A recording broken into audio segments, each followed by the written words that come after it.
And people say, yes, what's the difference? You know, the Bible's just another book. No, first off, that's wrong. The Bible's not a book. The Bible's 66 books. 40 different people wrote it. Over 1,500 years. There's never been a book like that in history. Ever. Does that make it the Word of God? No. It just means it's worth considering. Because there's never been a book like this. Gives you some reason to consider it over the others. Well, how about history? For hundreds of years, archaeology has used the Old Testament and New to find buildings, to find people, to find civilizations, to find kings that didn't exist or they didn't think they did. And suddenly the Bible said they're there and they dug it up and there it was. Does that make it the Word of God? No. It means it's historically accurate. Real people really existed and really wrote down what they saw. It's worth considering. And then they said, we're going to have God show up. And lots of people said that. Lots of religions say it. Don't worry, we'll prove it as a rational God would do.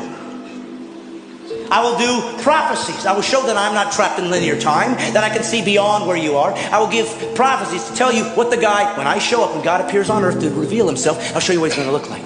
Over 300 prophecies. And then a man showed up one day named Jesus. And he said, I'm that guy. And he fulfilled all 300 prophecies. That's impossible.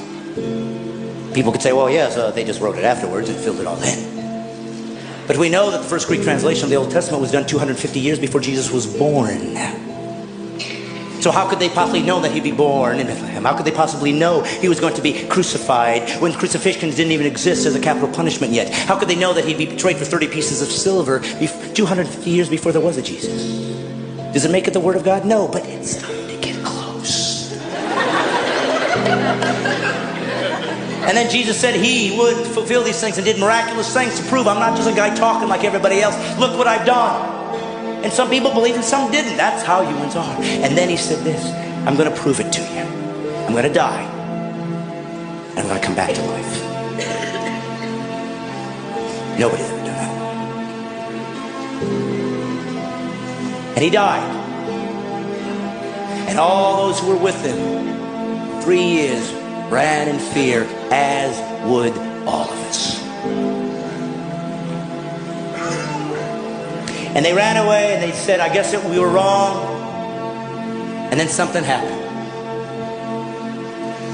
Something happened that made all of these guys come back and be willing to be martyred for this belief system, except for one. Of course, John was sent off, but everybody died a martyr's death. What was it for? Because they thought they were going to get rich? There was no riches here. There was no riches.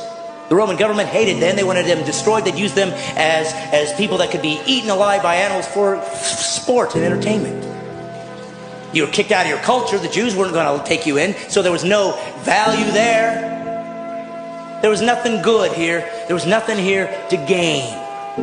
And they all still died for what? Because they found a new religion? No, for one reason. They said this. I saw him die. And I saw him come back. And that's it.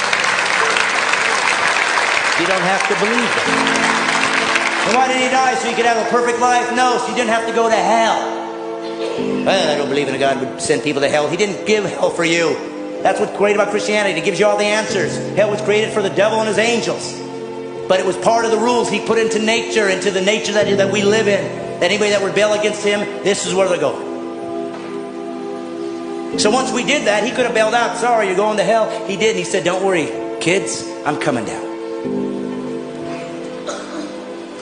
So if you go to hell, you chose it. And you will not sit there and argue with him. You'll know what you've done. And if you're an atheist, let me tell you something. That's your dilemma. If we all die and there is no God, it's just eternal unconsciousness, you'll never know. But if you're wrong, you'll know forever. And it's not a gamble anyway. You should take. Well, what are you saying? I should just believe in Jesus so I don't go to hell? Pretty much. God bless you, everybody.